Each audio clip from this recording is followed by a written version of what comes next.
Laidoje Kultūra Plius susitiksime su garsia Lietuvos dizainerė klaipėdietė Jolanta Rimkute, kuri dalyvauja Lietuvos ir užsienio madų festivaliuose, kurio kostiumus įvairių teatrų spektakliams nuolat pristato naujus išskirtinius rūbus kolekcijose ir parodose.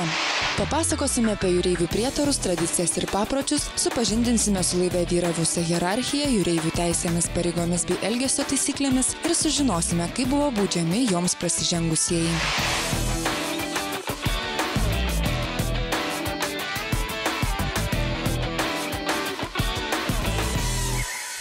Sveiki TV8 žiūrovai. Jau tradiciškai su jumis sveikinasi kultūrai ir istorijai skirta laida, kurioje dar viena charizmatiška asmenybė ir įdomi istorija.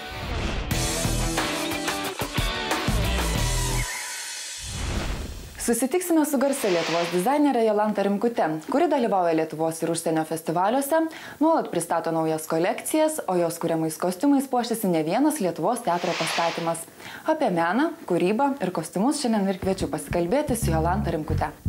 Su Jolanta Rimkute susitikome jos gimtajame mieste Klaipėdoje. Čia ji augo, mokėsi, lankė dailės mokyklą. Turėjau puikią dailės mokytoją, kuri tada jau tėvams pasakė, kad jinai gali ir iš tikrųjų tėvai vėlgi išgirdo ir tada jau mes kitais metais jau stojom į dailės mokyklą. Ta prasme, savo laikų pedagogai ir tėvelių palaikymas iš tikrųjų tai buvo labai svarbus, kad aš atsistočiau ant kojų. Ir iš tikrųjų man kaip ir iki šiol labai gerai atsimenu, kai dailės mokykloje reikėdavo kokiam peržiūroms ruoštis, tai visa šeima padėdavo darbus klijuoti, mama leisdavo neiti į mokyklą, nes reikėdavo ruoštis. Būdama 16 metų išvyko mokytis į Kauną, kur baigė Sauliaus Žuko dailės technikumą. Vėliau įstojo Vilniaus dailės akademiją ir čia kostiumo dizaino katedroje įgijo magistro laipsnį. Mano prosenelis buvo Kriaučius, iš tikrųjų senelis buvo kalvis, tai tie matai matyti visgi irgi yra genuose, sakykime.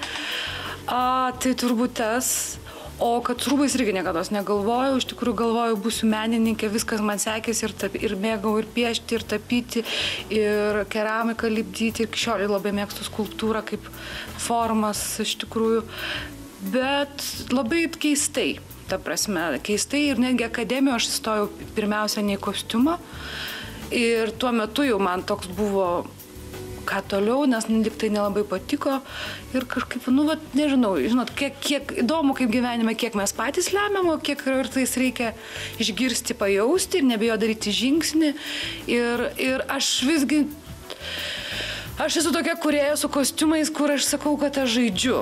Jis sako, jog stodama į dailės akademiją dar nebuvo apsisprendusi, kokias studijas rinksis. Ją domino ir scenografija, ir mados kostiumas, tačiau ji labiausiai džiaugiasi tuo, jog iki šiol sugebėjo suderinti visus jai patinkančius dalykus. Dizainerė gerai prisimena savo pirmąją kolekciją, kurią sukūrė dar studijuodama. Ji buvo pristatyta ir Klaipėdos jūrų muziejuje. Tada buvo kažkoks braižas medžiagiškume, formų pajautime ir kažkai labai norėjusiu lino ir tas linas kažkoks eksperimentinis, tai aišku, bet vėlgi ir pirmi darbai, kaip aš ir studentams savo sakau, pirmas svarbiausia yra daryti, tarkim, ieškoti, tai jie vertės kokios didelės, jie yra už drąsą.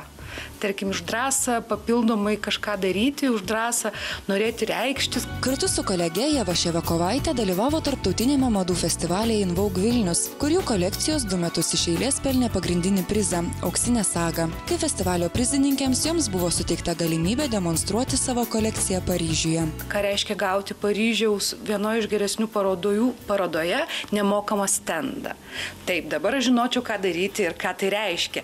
Kai tu studijavai ir kaip mūsų visiškai nemokė madoje, nemokė jokios ekonomikos ir kad vieną dieną reikia skaičiuoti ir kad rūbai turi būti tiražuojami. N dalykų, kurių iš viso vėlgi negali pykti, tai 97-6 metai, ekonomika pas mus tik tai nauja, kokia jinai turi būti, mes nežinome. Kaip dabar atsimenu, važiuojame į fabrikus, prašom audinių, fabrikas uždarytas už žibintuvėlius, ieškom audinius. Iš tikrųjų viskas buvo labai per daug sudėtinga. Dizainerės nuo 1997 metų kuria ir pristato kolekcijas kartu. Jolanta Rimkute kurį laiką dirbo lengvosios pramonės įmonėse, sukūrė ne vieną pramoninę kolekciją. Vėlgi sąmoningai nuėję mes buvom ir Ieva ir aš dirbama pramonėje tam, kad suprasti ir vėlgi suvokti, kad reikia vieną dieną sujungti 2 dalykus. Tai yra kūrybinį pradą savo ego kūrėjo, ar ne. Ir kitas dalykas vis tiek tai būt nešiojamas dalykas, funkcionalumas, nes dizaine yra pagrindinis dalykas, vis tiek tai yra funkcija. Tai va, tai kai tau tie dalykai jau susieina gyvenime, tai tu jau esi pakankamas profesionalas.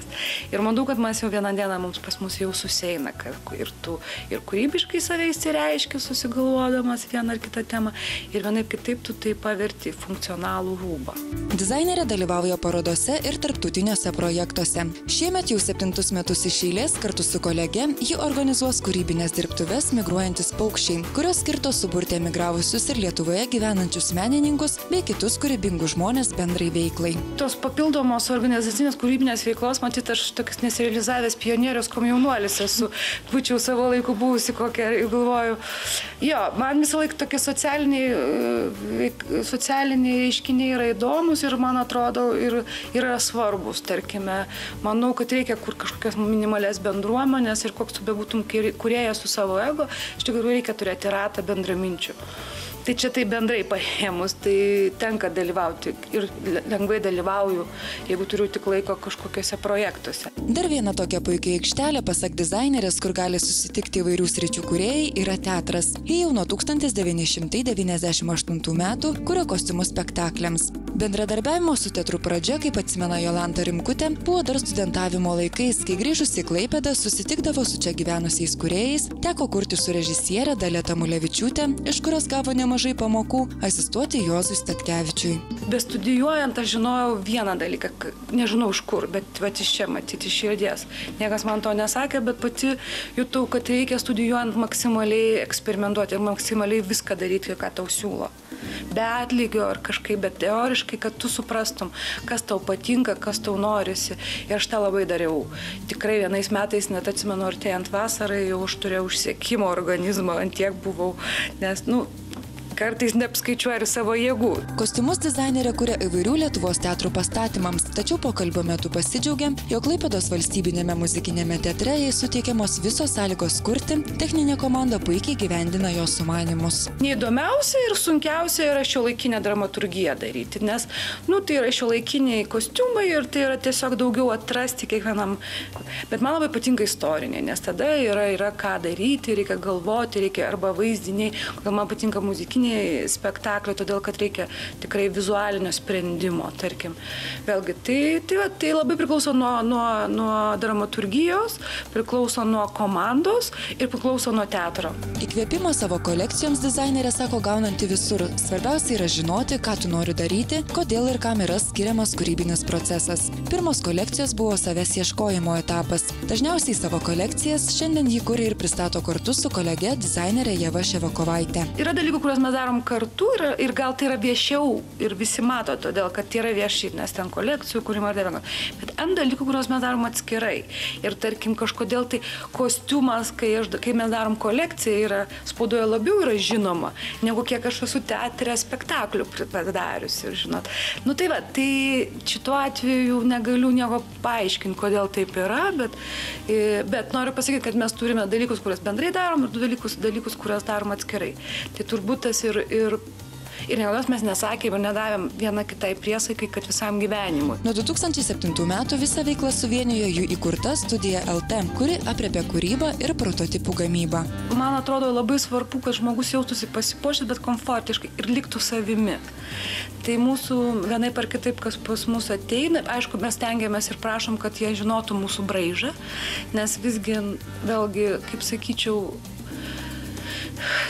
kūrėjas kaip ir bet koks kūrėjas, jis ne orkestras, jis yra kažkoks muzikos instrumentas. Ir jis negali, jeigu aš groju smuiku, aš negrosiu būgnais. Tai ką aš noriu pasakyti, jeigu pas mane ateis ir sakys, padaryk kaip Juozas Statkevičius, ne dėl to, kad aš turiu, bet aš taip nemoku. Aš ne to siekiu gyvenime, aš kitaip matau, kaip galima rūbas gali atrodyti ir taip toliau. Todėl man labai smagu būna, kai žmonės ateina, pasitiki, Ir bet kokiu atveju man labai svarbu, kad žmogus komfortiškai jaustųsi. Liktų savimi ir rūbas būtų komfortiškas, praktiškas, ne vienam kartui. Daugeliu žinomas ir dizaineris sukurtas prekių ženklas LT Identity. Kūrybos pakraipa, apriepianti ne tik drabužius jų dizainą, bet ir įvairius kasdieninius daiktus. Mėgiamos medžiagos pasak dizainerės yra kelios. Viena jų linas, tačiau spalvas jis sako įsimylinti tam tikram periodui. Ko tau trūksta? Tai iš tikrųjų ta spalva turbūt tau įkvėpia, nes spalva turi savo kaip užkodavimus. Tai va, tai pas mane yra periodai, spalviniai periodai. Nedrįstu aš juos, kaip sakant, visada naudoti kolekcijos, dar kažką, bet kartais teatre man taip netyčia gaunasi, kad aš vieną ar kitą periodą savo spalvinį panaudoju. Jo. Jolanta Rimkutė savo patirtimi dalinosi su jaunais kūrėjais. 10 metų dėstė Vilniaus dizaino kolegijoje, tačiau trumpam nutraukė šią veiklą, nors sako, kad su jaunais žmonėmis dirbti jai buvo labai įdomu. Baigiantis pokalbiui pridūrė, jog nėra visiška darboholikė ir bent jau vasaros savaitgaliais stengiasi nedirbti. Mėgsta patinginiauti lovoje, nieko neveikdama. Pastaruoju metu jos pomėgiu tapo augalai, be to ji augina 2 kates. Taip pat jai labai patinka keliauti. Jei tik galėtų, kas mėnesį vis kur nors nuvyktų. Artimiausiu metu dizainerė Liepojos teatre Latvijoje kurs kostiumus naujam pastatymui, o ateities planų neišduoda, tik sako, jog norėtų išlikti sąžininga sau ir kitiems.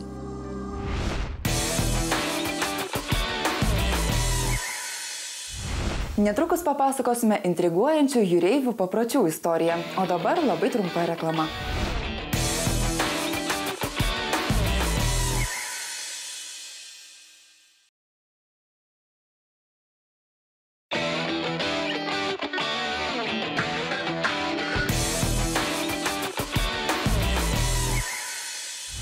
Jūreivių gyvenimas laive niekada nebuvo paprastas. Toli nuo namų, supami kartais maištingo vandens, jie ir patys dažnai buvo kaip vandenynas arba jūra. Kartais labai drąsūs, tačiau dažnai ir prietaringi. Laive galiojo tam tikros taisyklės, kurių privalėjo laikytis kiekvienas. Apie jūreiviškas tradicijas, papročius ir prietarus šiandien ir pasakojame laidoje. Seniausias sambūris laive buvo žvejų bendrijos. Svarbiausias asmuo joje buvo laivo savininkas. Jis gaudavo didžiausią žvejybos laimikio dalį, o visiems kitiems žvejams likęs grobis buvo paskirstomas lygiomis dalimis. Jei laivo šeimininkas į žvejybą neplaukdavo, buvo išrenkamas laivo vadas, kuris priimdavo pagrindinius sprendimus. Vyrai prieš pradėdami sezoną tai buvo paprastai atliekamas toks savotiškas ritualas, tai yra geriamas jūros magaryčias vadinamas, reiškia, ir sutvirtindavo savo tą susitarimą, laikytis kartu, plaukti, kartu, aišku, tas alkoholis padėdavo suprasti, su kuo tu turėsi reikalą, reiškia, kažkuria prasme suartėti. Toks paprotys turėjo atkeliauti jau iš vikingų epochos, kuomet sandoriai buvo sudaromi panašiu būdu. Apie žmonės iš Klaipėdos plaukiojusius laivuose viduramžiais žinių nėra.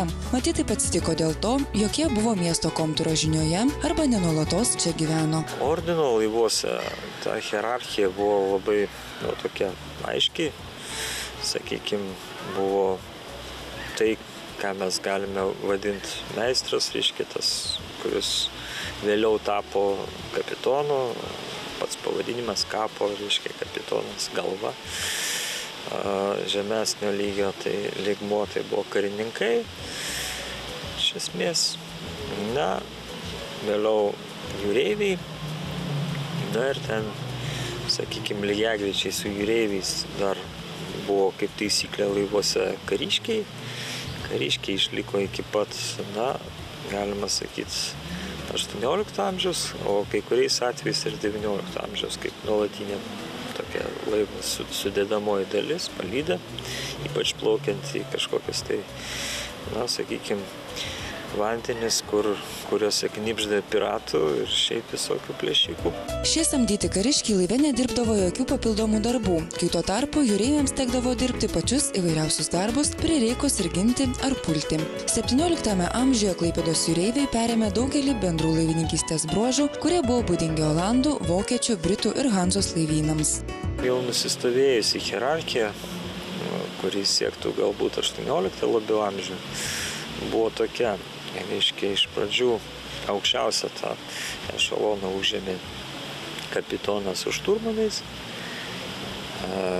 po to sekė jūrų vilkai. Jūrų vilkai, kaip taisyklė, reiškia, tai buvo laikomi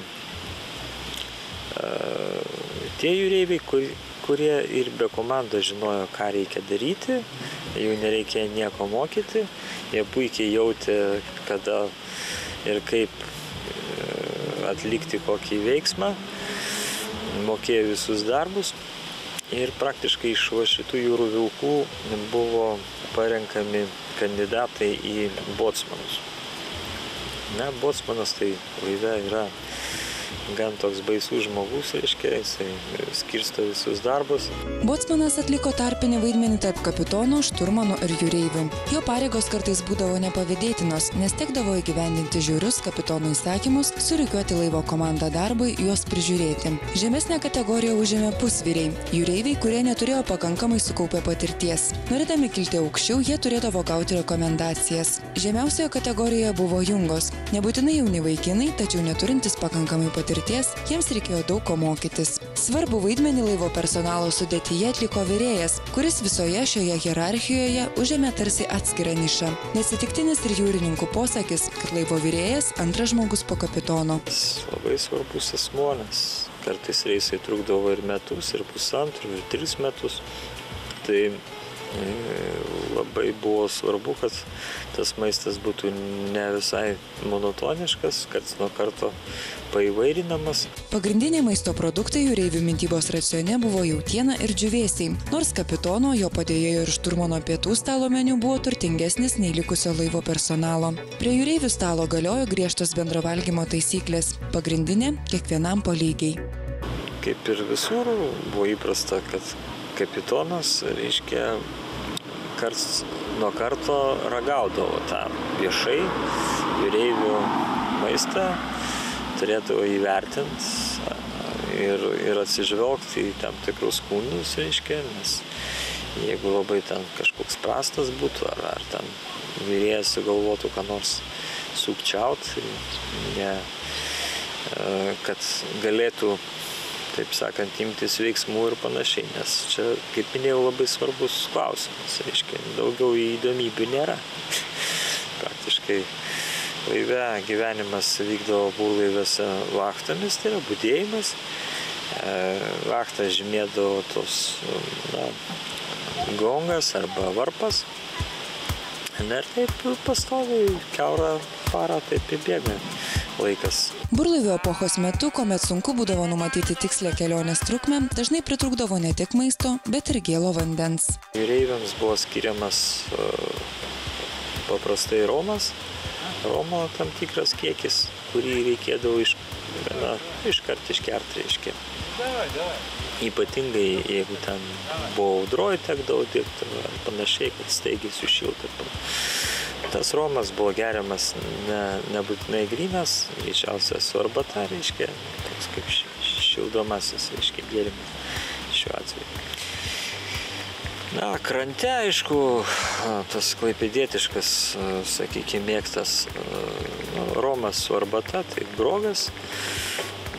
Tai krante jisai buvo geriamas šiek tiek kitaip.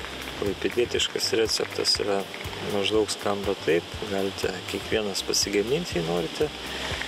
Romo būtinai, cukraus galima, vandens nebūtina. Ne vieną mėnesį jūroje praleisdavę jūrininkai namo grįždavo iškamuoti skorbuto. Ši liga, pasireiškinti visišku nusilpimu ir dantenų kraujavimu, dantų kritimu, užklupdavo, kai žmonės su maistu negaudavo vitamino C. Kaip išbandytą vaistą gydytojai rekomendavo raugintus kopūstus, tad jų kvapas buvo neatsiejama laivo dalis. Laivo personalo vidaus santykiuose didžiausią vaidmenį turėjo kapitonas, kurio buvo klausoma besąlygiškai, jis buvo atsakingas už visus jo laive esančius žmonės. Kapitonai turėjo ir tam tikrų teisių. Jiems buvo leidžiama skaityti maldas, palaidoti mirusius ir netgi sutuokti. Kapitonas negalėjo sau leisti per daug, būti toks atviras jūreivių atžvilgiu ir panašiai. Nes jam reikėjo suvaldyti šitą, jį turėjo gerbti kaip autoritetą. Tai matyt, būtent tas būdas skatino tos kapitonus ieškoti kažkokių, savitarpio bendravimo formų, bent kompensuotą vienatvę, reiškia, tam laive ir reiso metu kažkur kitur. Pasakojama, kad Klaipėdoje viešbutyje Baltischer Hof, kur rinkdavosi kapitonai, draudėjai ir makleriai, buvęs stalas, ant kurio esantį inkarą palietęs atvykėlis, privalėjo vaišinti visus prie to stalo sėdinčius asmenis. Gyvenimo sąlygos laive buvo ne iš maloniųjų. Prekės laikomos sausiausioje laivo vietoje, laivininkams buvo viskas, jūreiviai niekas. Jie miegodavo ten, kur būdavo laisvos vietos arba ankštose specialiai jiems įrengtose kubrikose laivo priekyje. Tik kapitonas turėjo savo kajutę. Laisvų dienų ir pramogų jūroje būdavo labai mažai. Jie paminėdavo Kalėdas, Velykas, valdovų karūnavimo dienas, atlikdavo naujokų šventinimo ritualą. Naujokai buvo savotiškai pažeminami, reiškia, turėjo atlikti tam tikrus veiksmus ir senių džiaugsmai, kurie būdavo persirengę ir vaizduodavo ten kokias tai jūros, na, sakykime, valdovos mitą ar velnius ar panašiai. Tai nuo 18 amžiaus pabaigos panašus tokie spektakliai karts nuo karto galėjo vykti ir Klaipėdos laivuose.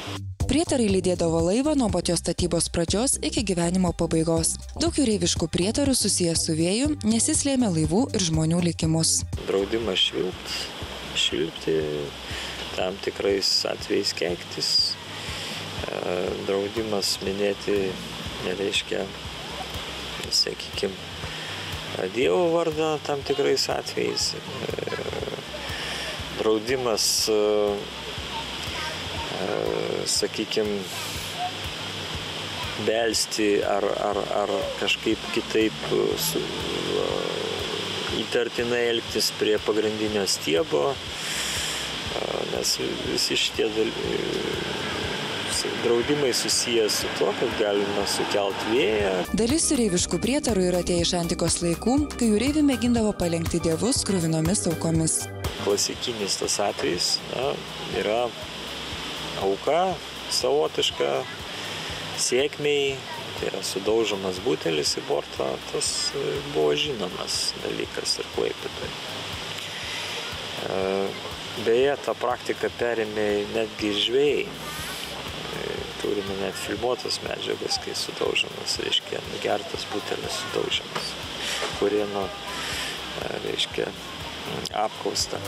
Jūreiviai laikydavosi ir tam tikrų tradicijų, ypač sugrįžę po kelionės į savo uostą. Jie turėdavo išgerti tam tikrą kiekį romo, priklausomai nuo to, kiek laiko praleido kelionėje.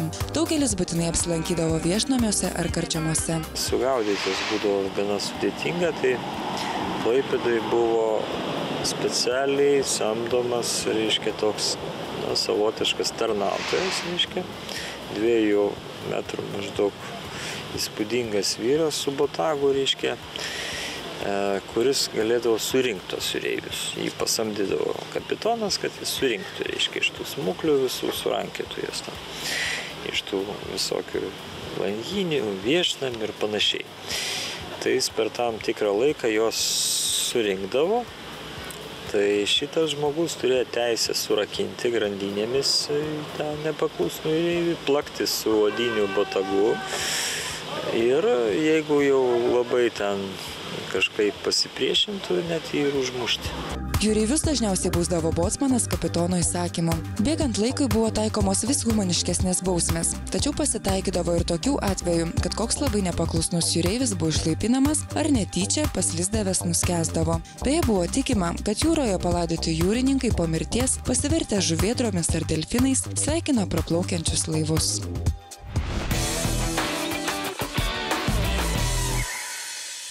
Dėkoju, kad šį pusvalandį buvote su mumis. Susitiksime lygiai už savaitės tuo pačiu metu. Beje, laidos įrašą galite pažiūrėti TV3 Play svetainėje. Su jumis buvo laida Kultūra Plius. Iki pasimatymo.